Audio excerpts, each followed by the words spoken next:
to take it in bite-sized chunks or sit down for 5 hours and play, however you want to engage the game.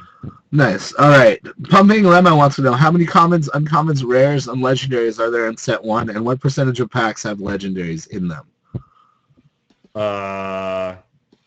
That sounds like a number question. Yeah, I don't have it in front of me. There's a lot of rares. There's, I think, a dozen legendaries. Boy, 18 legendaries. They're gonna kill me. Like this number has been moving around because stuff has moved from set 1 to set 2, and as they balance these things for things like, we've done a ton of balance for draft as an example, which is a style of gameplay, weeks and weeks and months of balance against draft, so that the draft experience is amazing.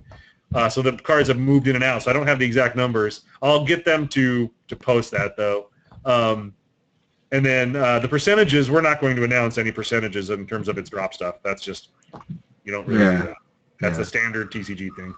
And I'd rather it be, people sort of explore the space, talking to each other about what they've gotten. But the one thing we are doing is we're emulating, people probably aren't very familiar, but there is a very interesting way that trading card games manage rarity drop. And it's the thing called there's forms. So there'll be 110 cards on a sheet, which is called a form, and then that's cut up. And then it goes into things called hoppers. And the hoppers all fire at different rates to make a pack. And so the way that you actually lay out a form and then how you fill up the different hoppers will dictate how often you're going to see certain rares or what cards will be seen together. And if you do a really great job of that, it makes sure that all the packs in a box become very distinct and different. So if you're doing draft or whatever, you're not getting the same stuff over and over again. And so we've actually we have a lot of people here with a lot of technical background in terms of actually printing TCG cards, which is one of the things that really separates us from other digital companies trying to make TCGs. So we're going to emulate that entire system. So you're always going to get a great mix of cards. It's going to feel like you're opening real TCG packs. And that's, I think, another kind of cool thing that we're doing with the game. Nice. Will the game support foreign languages at launch? Our CTO has been in Europe for the last 3 weeks talking to some different people and working some different things out.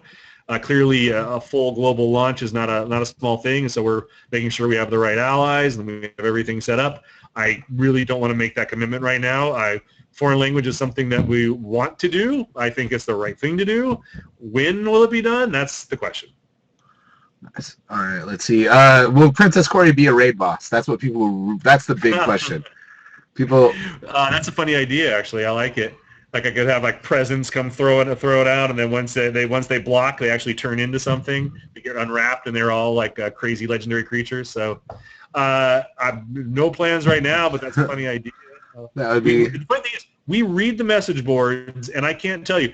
I've made a point of it in one of my updates, but tons of great ideas on our message boards. And as much as we have sheets and sheets, and have done a ton of brainstorming and come up with a lot of ideas that'll last us for the foreseeable future, there have been some great ideas on the message boards that immediately sparked a lot of conversations here and have become part of the stuff that we want to do. So, as much as this is a crowdfunding exercise, it's also a crowdsourcing exercise in the sense that we listen to the community and we'll try to create the game that they want. That's what I think is really great about this particular digital medium for a trading card game is you really can switch things on the fly, whereas if you were doing something physical, it would take months or years to do that. You'd have to introduce cards in the next expansion that nullified older cards, crap like that.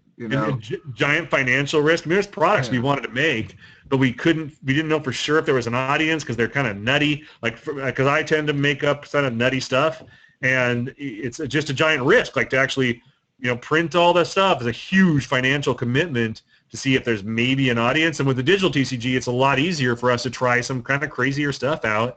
And if people don't like it, well, it didn't cost that much to launch that feature or to put in a crazy new style of dungeon that works in a very weird, specific way. If people love it, great. Slam dunk, home run. We've got something cool and new.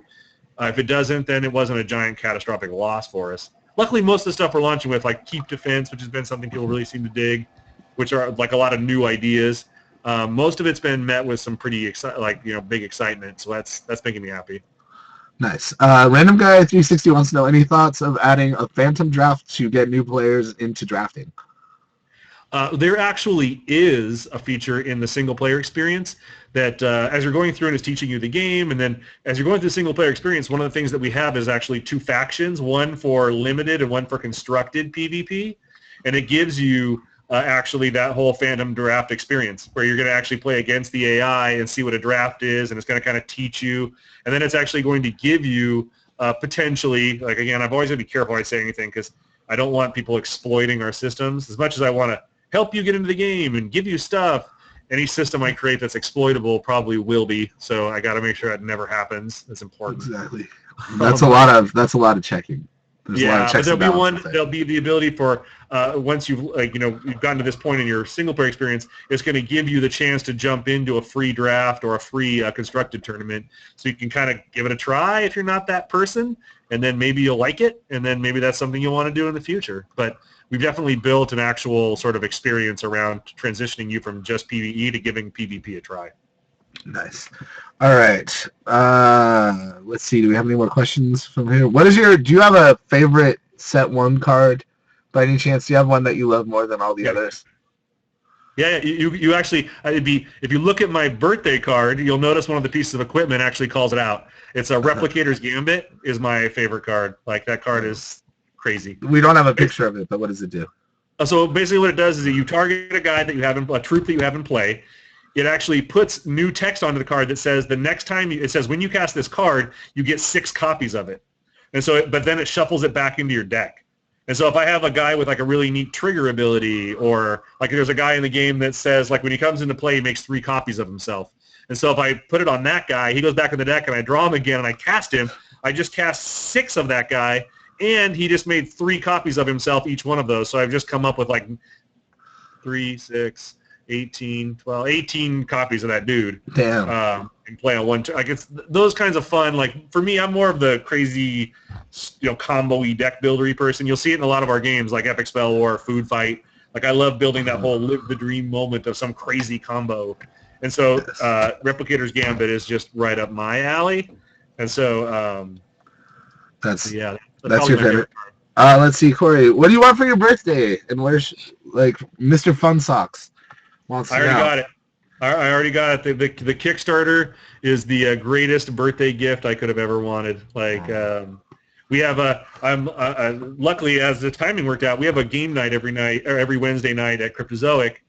So my birthday fell on the Wednesday, so we're having game night here. My wife's going to bring cupcakes, which is very nice. But nice. Couldn't have been a better birthday. Kickstarter is a big giant success. Game night tonight. I live a charmed life. Yeah, my birthday's coming up next month. I would also like $2 million. I'm not necessarily gonna make a card game with it, but people are still feeling generous. They're welcome to kickstart my awesome birthday as well. Time to launch your Kickstarter. Yeah, give me money. I will buy food with it. At the $10,000 mark, I'll buy a refrigerator to keep the extra food. While we were even watching, it's gone up like at least $2,000. That's hilarious. I mean, it's doing so well. It just I went back like it just keeps rising and rising. We should put Hex in charge. We should put your team, Cryptozoic, in charge of the economy. So for you're buying food with it. It's the stretch your pants goals. Yes, exactly. That's a terrible pun. I apologize. All my different categories are different sizes of pants. So that's right. If I hit 30,000, I'm gonna have a 42. If I hit 50,000, I go to a 44. Yes, exactly.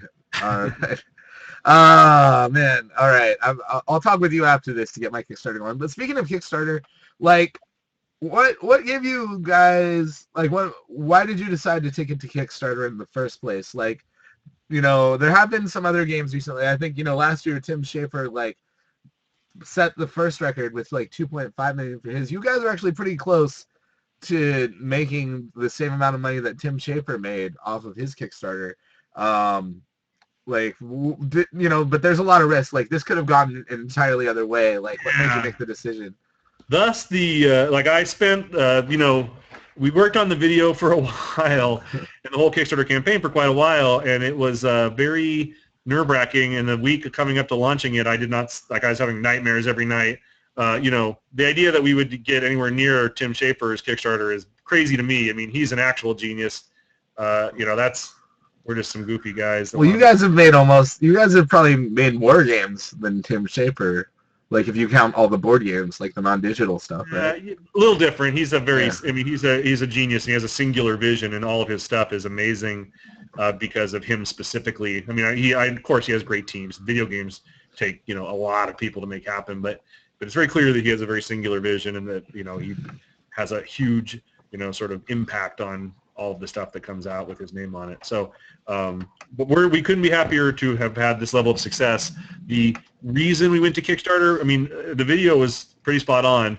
We've put a lot of money to date into this game. It's been in development for 2 years, and so we needed help. This is not an easy thing. And as I mentioned before, the idea that is this real? Is this, I mean, even after all this time we spent on it, is there an audience for it?